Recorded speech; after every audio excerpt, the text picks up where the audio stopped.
On the plane somewhere over the Atlantic. I let myself believe her. You haven't been home in 2 years. My mother had said over the phone, voice small in a way I hadn't heard before. It won't feel like the holidays without you.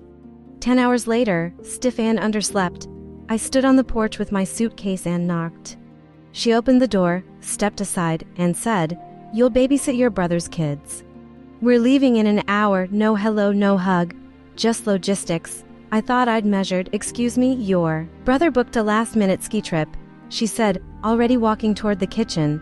"You can stay here with the kids. It'll be good bonding time." Inside, my brother was zipping up a winter jacket. His 2 children ran in circles. Shrieking, he grinned when he saw me. "Perfect timing," he said. "Don't wipe his snot on her kids. She's allergic to responsibility." They laughed. My sister-in-law laughed. My mother didn't correct him.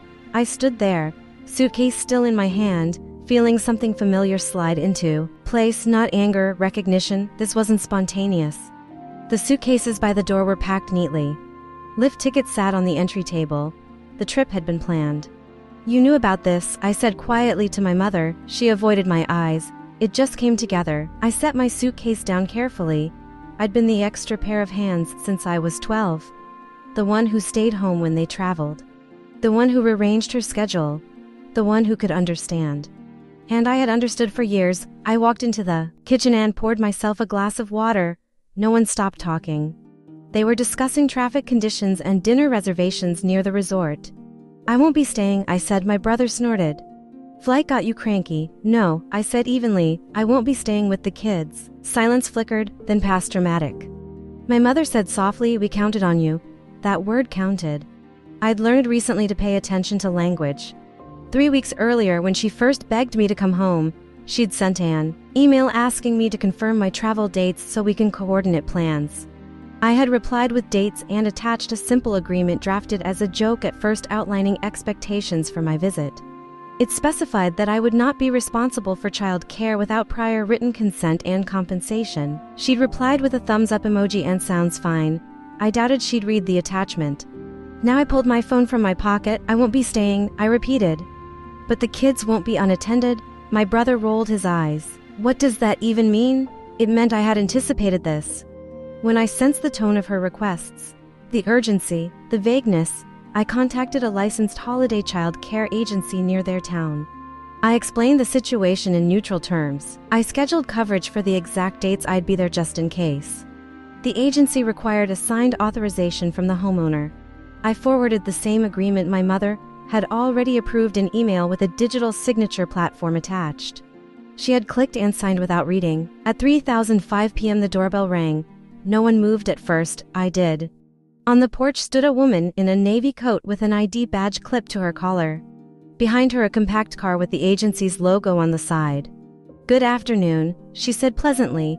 "We're here for scheduled child care services." I stepped aside and gestured toward the living room. My brother blinked. "What is this backup?" I said. The woman handed my mother a printed copy of the service contract, highlighting her signature, the invoice. Amount was clearly listed, holiday rates. My mother's face drained of color. No way," she whispered. The children had gone quiet. Sensing something shift, "You signed," I said gently. I didn't want to assume, so I made sure. My brother laughed once, sharp and humorless. "You're charging us. I'm ensuring you have coverage." I replied, "I'm not free labor." My sister-in-law stepped back as if the paperwork might burn her. "This is insane," my brother said. "It's family. I flew 10 hours because Mom said it wouldn't feel like the holidays without me." I said, "Not because you needed a sitter." The child care provider waited calmly by the door, professional and unflustered. Authority doesn't have to shout. It just shows up on time. "You're embarrassing us." My mother said, "I'm clarifying." I was a long pause. Snow began falling lightly outside, soft against the porch railing. My brother looked at the lift tickets, then at the invoice. They could still go. They just had to pay for what they had assumed I would give. The room felt different now, not explosive, just rearranged. "I'm staying at a hotel," I said, lifting my suitcase again. "I'll come by tomorrow if you want dinner, but I won't be a sight me." As I walked down the driveway, I heard my mother's voice, low and frantic, repeating, "No way. No way." At the hotel the night, I lay on the bed and stared at the ceiling. I expected guilt to swallow me, it didn't.